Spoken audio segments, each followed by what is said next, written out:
So, Joshua, I'm wondering, how did you grow up and how life was like in Kansas City? Life, life was very, very smooth for me. I grew up here in Wyandotte County, 3221 Delavan, as a kid, getting ready to start Quindaro.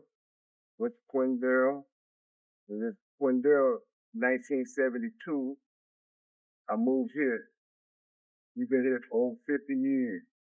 And in the process, I met a dear friend, good associate, Mr. Charlie. We call him C, but hey man, we have a history. And life has been basically what I made, you Hmm. know. And I tell you, had very good fortune in within most of my choices. Some of those choices, I knew what what the weight of my decisions would be. However, fortunately, I'm blessed still able to be here. And then my buddy Charlie, he comes by to see me this morning. Say, let's do this interview. I've been knowing it was coming, but I didn't know it was going to come today. So I'm just ad libbing. Here I am, Hmm. still standing. What were some challenges or obstacles that you had to face growing up?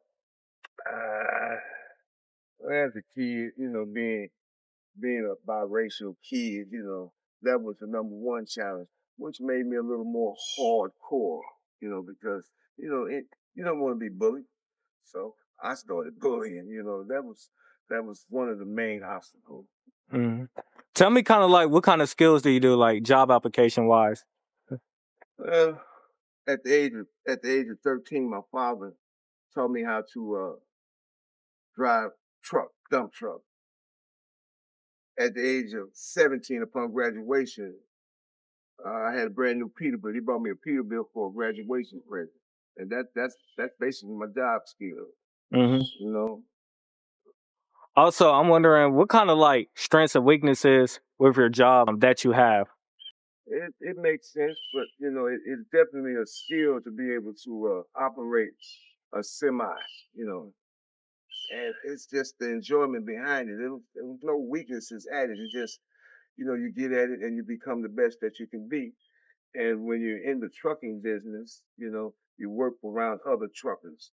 And I was known as the best driver that there were. They called me Stick Man. Clack, clack. Clack, Mhm. clack. It's the truth. That's great. I've always prided myself. I wanted to be the best I could be at any choice that I made within my life. Hmm. That's awesome. Yeah. Also, I had another question. Growing up, like, did you look up to anybody? Well, not I'll say not really. I was the only kid. I was with myself by myself, growing up from an early age. No one to look up to besides my father. I wanted to do things like my dad, so far as the truck driver, and then I wanted to be better than he was. It was just how I grew up. Hmm. For the Black community, especially in Kansas City, Kansas, like, how could we keep kids like out of the streets? Uh, uh, someone that to show them concern and love, someone that they can believe in. You have to be sincere with children, with the younger generation. You know, take me for an example.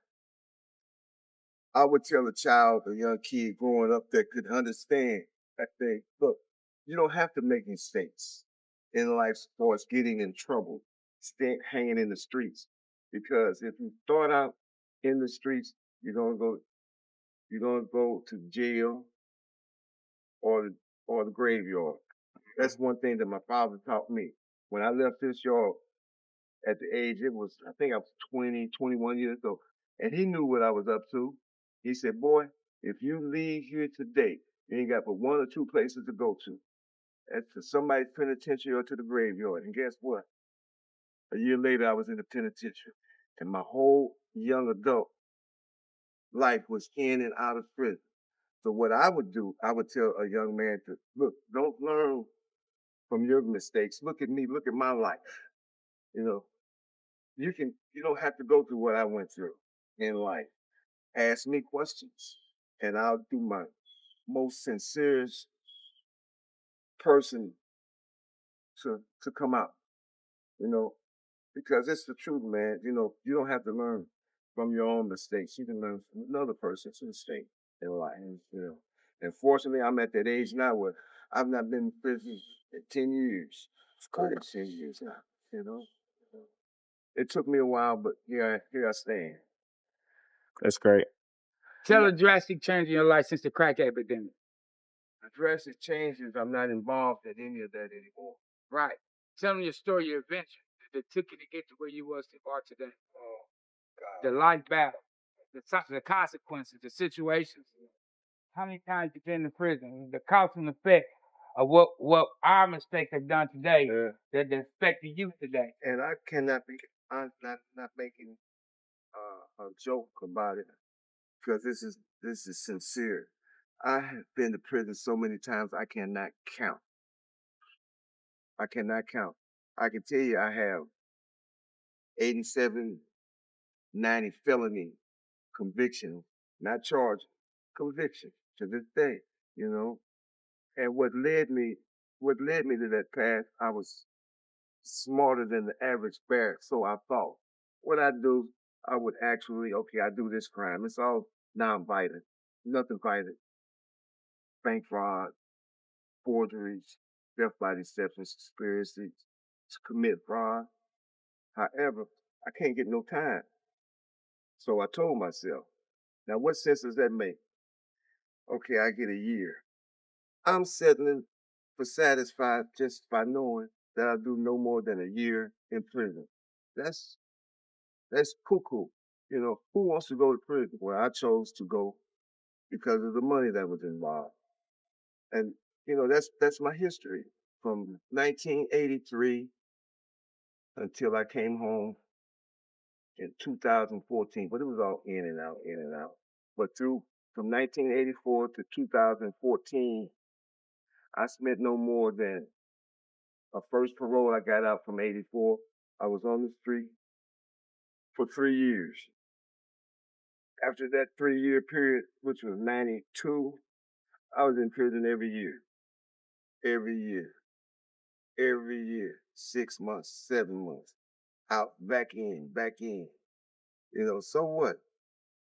So what that I was making hundreds, thousands of dollars that was given to me, but I was, you know, I was stealing it. I was a thief, you know, and didn't care about going to prison, you know. And that's a bad attitude to have. That was Mhm. his little brother. I remember the first time he picked me up, little bitty kid, and he always, bless his heart, he always looked up to me, and he didn't take no mess. All right, good kid, but he was who he was, you know. Very good hustler, you know. Miss him dearly. Dearly. Last time I saw him, I was on my way. I was an international fugitive, wanted international fugitive. But he came through, you know. And hey, triple OG. I said, hey, young man, what you need? You know. Needless to say, he helped me. And then one time they said that the governor released me from prison. Then they find out a known forger was released with a forged document. I didn't know. I didn't know. But I know one thing. Little Wesley was there for me. Yeah. I mean, I needed a ride. And he came and got me. You know? Hey, man, good kid. But I was down there in Florida in the Fed joint, man, and picked up my newspaper. And I'm like, oh. Looked up to the skies, and there he was. I'm like, heaven bound. Thank you for telling me your story. I appreciate it. I want to give thanks for you letting me get this interview for you. Thanks for all the wisdom, and I appreciate it. I wish you the best. I don't.